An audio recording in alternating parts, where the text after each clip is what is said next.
مساء الخير عليكم. النهاردة الحلقة رقم 14 من فوازير رمضان. اسم المسلسل، وزي ما قلت لكم وبعيدها وبزيدها، اللي انا بعمله مفيش حد بيعمله في مصر ولا الوطن العربي.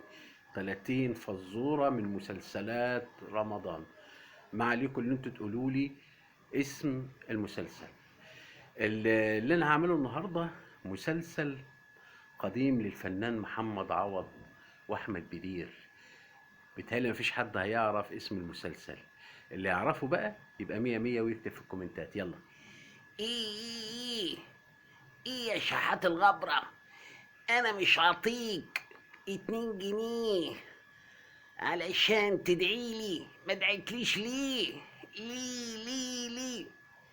أنا دعت لك 4 دعوات، والدعوة بجنيه. أنت عليك 2 جنيه.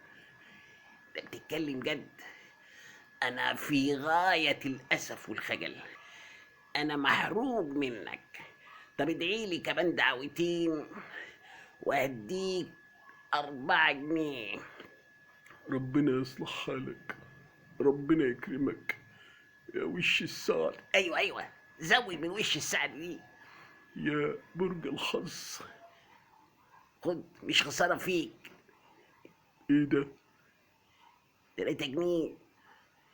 أنا دعت لك 4 دعوات. هما الفكة اللي معايا. ربنا يخرب بيتك يا نخس. أنا في غاية الأسف والخجل. يلا قولوا له اسم المسلسل.